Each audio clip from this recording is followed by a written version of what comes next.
Motion, and we then get on to the Green Bond Framework with John and John. That's going to scare them. Go down to And the Alex, Stroke sorry. Society and see what happens to people.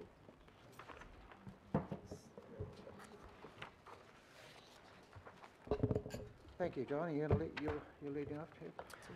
Yes, thank you, and good morning, everybody. Look, I'll just give a brief introduction on the paper and then hand over to John and Alec to give some more detail. So a green bond is like any other traditional bond, except the proceeds are earmarked to finance essentially green or projects which benefit the environment. The green bond market has grown significantly over the last 6 to 10 years, and other municipalities around the world have issued green bonds. What we've done to date is look to put in place a green bond framework. Now, a draft of that is attached as attachment B.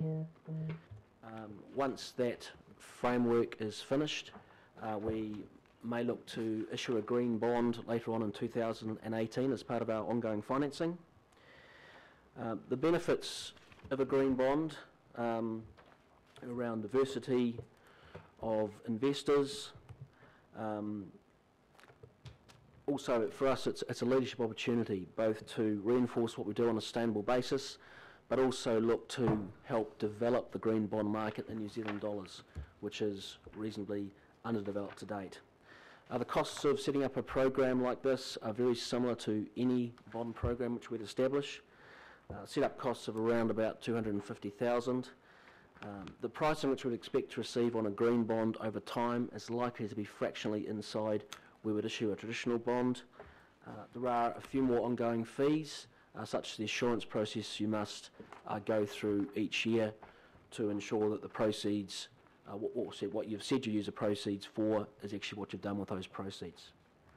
I'll maybe hand it over to John and Alec just to talk in a bit more detail. Kia ora, Morena. I guess just to underscore a couple points that John just made, just three basic things. One is that the green bond market worldwide is exploding. If you saw a graph of that, it would look quite astronomical, to the tune of maybe, is it 300 billion US dollar equivalent this year? I think something like that, 250. And that's coming off the back of something like 150 the previous year and something like 42 the previous year. So it's actually, we're anticipating a market that's transforming itself. I think also that means that investors are transforming what they're looking for to invest in, and this helps us get ahead of that curve a bit, as John was saying. And I think the third point is that while we might be able to claim, if we do go this route, we might be able to claim a few firsts. In the global market, other C40 cities, for instance, have done this. So the Johannesburgs, the Mexico cities, this isn't new terrain for cities doing this, but we would be among a group of early adopters. What does it look like for Auckland? I'll pass it to Alec. Yeah, so as we've said, it's fairly well established. So there's a number of frameworks that we've aligned to that's outlined in the paper and in the framework draft. The Green Bond Principles is one, a Climate Bonds Initiative is the other. And you'll see within the paper that there's a number of kinds of assets that you can tag to a green bond. So that's low carbon transportation, water infrastructure, low carbon buildings, and so a number of things that we as council already fund. So this really provides a bit more certainty around those assets, certainty on the benefits that we achieve through those assets, and requiring verification, external verification of those benefits is the key thing that we're doing through the green bond issue. I think if I could just make one more point, this isn't a one-off thing. You know, if we were to issue at the end of this year, as John says, that's not for a project and tidy up and that's the end. This could be the beginning of a journey, recognizing that particularly if this is cost competitive over the long term, demonstrates leadership, and if we test it out and it works, it could be a long multi-year approach to how we actually fund green infrastructure.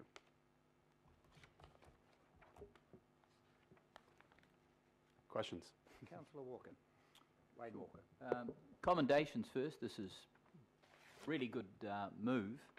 It would be interesting to know what the relationship is between the green bonds and what the potential is financially of what those things are that we could use money for that are green across the organisation.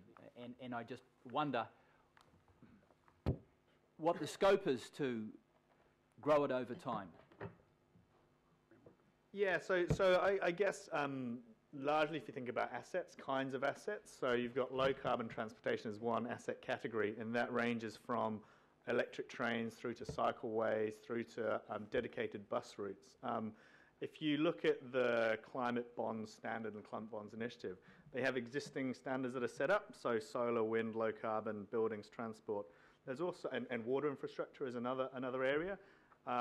There are standards coming through around land use, waste management, even ICT and broadband. So there's a whole gamut of assets that we already are looking at that we could do. So if you look at the paper, a lot of what we try and do as council is delivering kind of green or social or sustainability outcomes. So in effect, long term, you know, we'd like to say that almost everything that we do should be tagged to a green or sustainability bond. So, councillors, just remember last year when we actually made amendments to our responsible investment policy with regard to shares, where we instructed staff or change the policy so that we would do our best where possible to not invest in gambling, alcohol, pornography, etc., etc. And I think it was fossil fuels as well, possibly. And whilst we sold our shares and we have no shares left, that policy is still there, underlying. So if we ever do anything in the future with spare cash, which is unlikely we're ever going to have, we would be following that policy. So just to reiterate that to everyone. Councillor Bartley. Thank you, Mr. Chair, and through you. Just a naive question, but we've got our rates, we've got the LTP, you know, water and environmental rate. So do we need this as well? Yeah, through you, Chair. So this isn't on the revenue side, so what we're collecting. This is how we finance, so how we fund our capital expenditure. Traditionally, we've used domestic bonds. We've raised funds through the local government funding agency and in the offshore markets. This is adding another pillar to that. So issuing bonds, which are very similar to normal bonds, but they are tied to a green outcome or a sustainable outcome. Can I ask another question? Yep. Thank you, Mr. Chair. And just on number 24, page 13, you say that the New Zealand green bond market is largely untested, so investor reaction is less certain. So untested, how confident are you for us to go down this route? Yeah, through you, Chair. Look, it's fair the New Zealand market is underdeveloped, and part of what we're doing is trying to establish a green bond market in New Zealand. And one of the problems is, for the funds we have in New Zealand, if there aren't green assets to invest in, they're not going to establish those funds. So, look, we're not concerned about getting a bond away. We think it will get away fine, and that over time the market will develop. You've already seen Contact Energy put in place a green bond framework and retrospectively apply that to all their debt. And we think there'll be other organisations in New Zealand which will follow this path, very much like you've seen the offshore markets develop. So the issue there, Councillor Bartley, is I mean, if it's undersubscribed, it's undersubscribed. It's just the way it is. But over time, as John's pointing out, there will be a growing appetite to invest, and investors may be willing to take a slightly lesser return in order to have that more ethical more ethical sort of investment. Happy to move, Mr. Chair. Second. Note that, Councillor Hulse. So Thank you. Yeah, I was happy to move. Oh, you but can if second. Wayne You wants can to do second it, Penny, or if you want to. whatever. Just following on from Councillor Bartley's very good question, between now and when we actually do issue the bond, are there opportunities for us to start preparing the discussions out there in the real world for the fact that this bond is coming, to start getting that market ready? So is it, or I'm not too sure how these things work, is it the norm to start talking about what some of our green/climate mitigation, climate change mitigation infrastructure projects might be. Just thinking this is more of a legal question, so I think John's well positioned for that. Yeah, through you, Chair. So we want to obviously put out that message on the sustainability and green projects and assets that we look to finance. From a legal point of view, we've got to be a bit careful about what we actually say. So the language we're using is we're potentially looking to issue a green bond once we've got the framework established.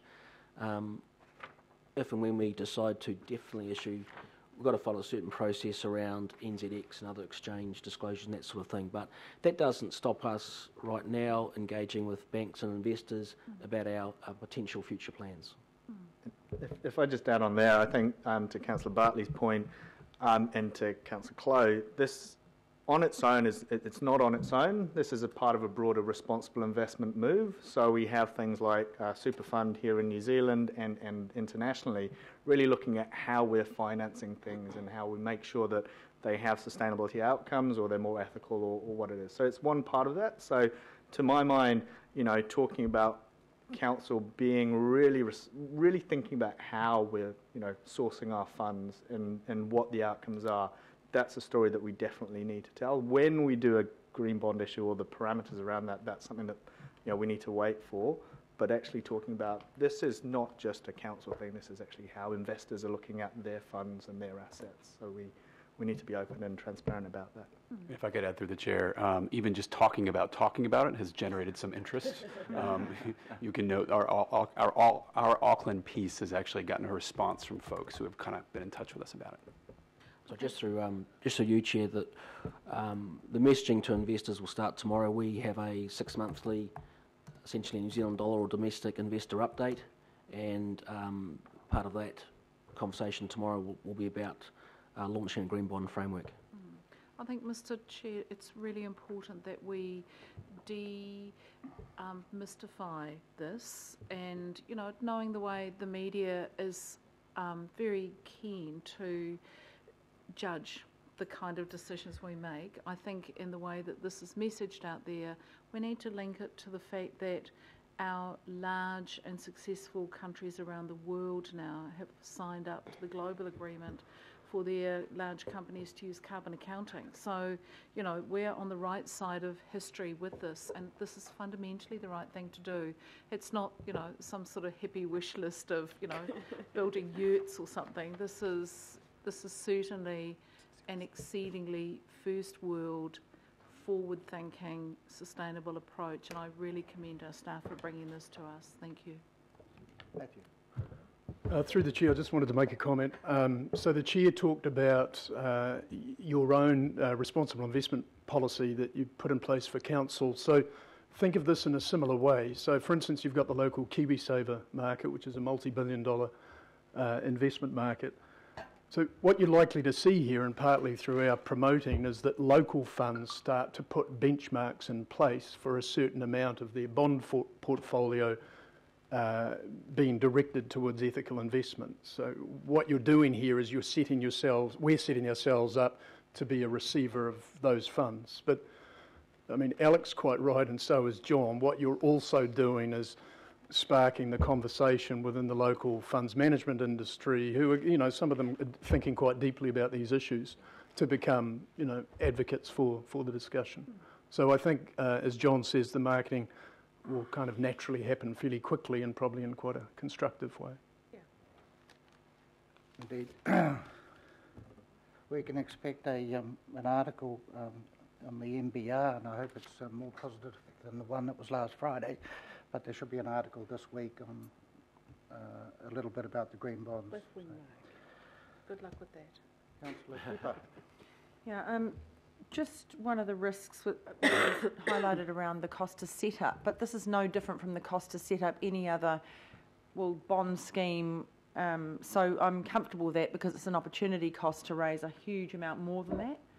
Am I right? Yeah, I guess. Because you've got to set up the framework and the other thing, in terms of the percentage that we raise, our budget, what we need to run this city, and I can't remember the percentage of rates that we use as opposed to other streams. Is it 50, 60? So you're a little bit over 40% currently of our total funding base Of rate, through is rates. out from rates. So, and we've talked about this for years, and it's been thrust upon us as well, that we've got to look at other sources. So to me, whether it be green or not, but it's good that it is, because it goes away from the unsavoury types of funding of different companies, etc. We don't want to do that anymore. So for me, this is just another way of raising funds to lessen the increase. Well, we actually haven't had a huge increase in burden on rates, but in a lot of ways, this is another way of getting an alternative funding stream. And I think also that debatable whether we're 100% pure or not, of course, but that's the perception of the world, and we need to, I think, capitalise on that, because there will be a lot of people that want to invest in a country or city that is striving for that at least. So I think there'll be investors that might not normally invest in a council, but might go, look, this is part of a wider push to be sustainable, and I think that's really important. I mean, we've got all the documents to back up our sustainability goals, and so for me, this is, you know, a really good step to get new funding streams and make it align with what we're trying to do. So I support it. There might be a bit of opportunity cost there to set it up, but that's just like pretty much anything we do. An answer to your question right at the start is that there's a little extra cost in that, the verification process which we have to go through. So we have to have ideally an independent verifier that come in to make sure we are spending that money where we said we are spending So that's it. a monitoring cost? Yes, But that's not here with the 250 set up and ongoing, or is the 20,000 the ongoing annually? Is that the monitoring cost? Could be 20 to 50, Yeah, depending so on the size of it. I've understood that. Yeah, and we've got to monitor it. We can't just say it and then be found out that we're not. We've got to do it. Yep. Thank you. Well, and needless to say, come July, if we end up adopting the two new targeted rates, like the accommodation targeted rate, we need to verify to the ratepayers that we are spending it on the natural environment, that we are spending it on water quality, we are spending it on promotion of events with many in the accommodation ones. So just supplementary then. So using this monitoring process for that, will that help us show that just with that one, monitoring the bond thing? We would do that in the case of the targeted rates, we would do that internally, but with the bonds, you need an external verifier. I get that. I just thought maybe two for the price of one, Okay, thanks. Councillor Cashmore. Mr Chairman, you've just covered off the question I have, which is about the audit of the process. So it's not going to cost us any more than normal to set up. There is a slightly greater cost through the audit process to make sure it is allocated to bonds. Is there any premium through the underwriting for the smallness of the market for green bonds at this stage? Are we going to be paying a slight premium?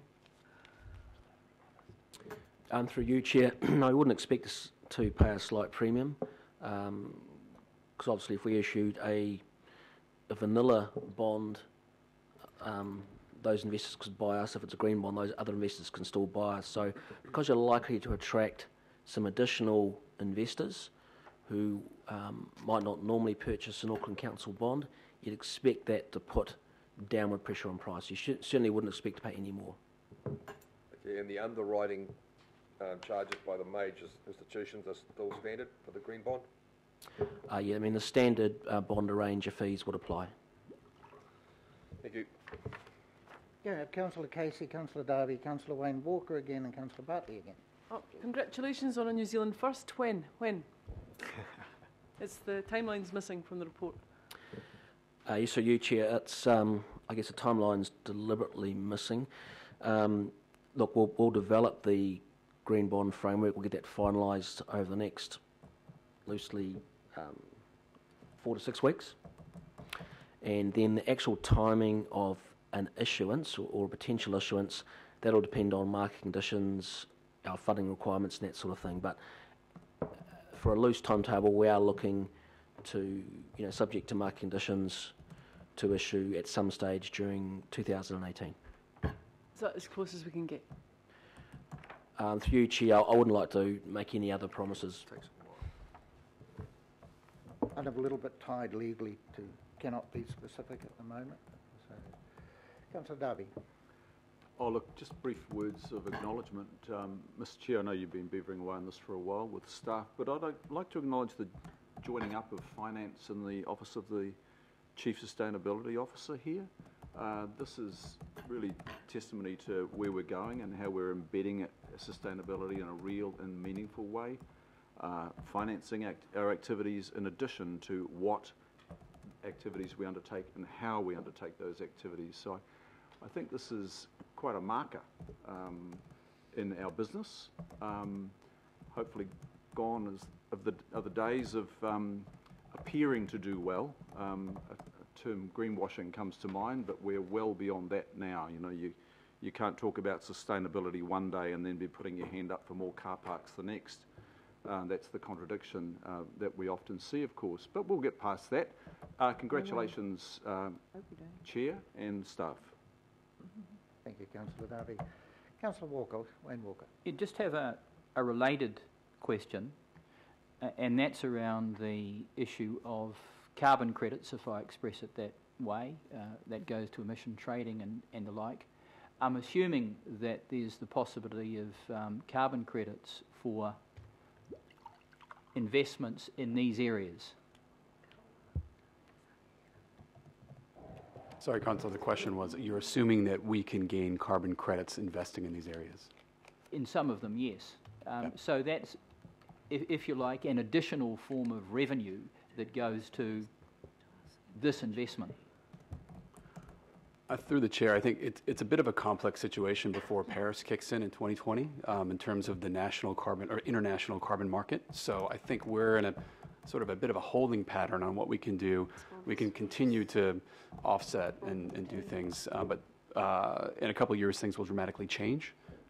So we'll want to keep that in mind as we think about how we either offset or hopefully instead create carbon credits ourselves. Yeah, so if the other thing to add on there is talking with some of the auditors who are looking at the benefits that realised through the assets. So one of the things they look for is you've said that you're going to finance low carbon X, Y, or Z, and one of the evidence streams that they can use is, well, are you using a third party verification? So say forestry, I know it's not necessarily something big, but if we say we're going through forestry stewardship certification, that's a really good kind of point of evidence for the auditors. So how we play those couple of things together is key to verifying that we're actually doing the right thing. So through you, Mr Chair, the point that I'm making is that this is an additional revenue stream associated with these kind of investments, and the necessity for us to factor that in so that as and when it's actually more economical, more financial, we're well placed. Councillor Butt. Oh, thank you, Mr Chair. Through you, does this affect the credit rating ratio? And if so, do you know by how much? Because I read that we're close to the threshold of 270%. Thank you. Yeah, through you, Chair. No, it doesn't impact the ratio. Effectively, where we would have issued a, call it traditional bond, we're now issuing a green bond for the same amount. So it doesn't impact our overall debt requirements and therefore the debt to revenue ratio. So we're continually going to the market issuing bonds because we're retiring others. So we're basically just continually refinancing on an ongoing basis. Right, well I think that's no more questions, no more comments. So thank you, John and Alex. Appreciate it. And I'll put the motion. We've got the motion up there. We note the contents of this report, and of course we're all hopeful that it's a successful issuance if we go ahead with it, which I'm sure we will. All those in favour? Aye. Thank you. Right.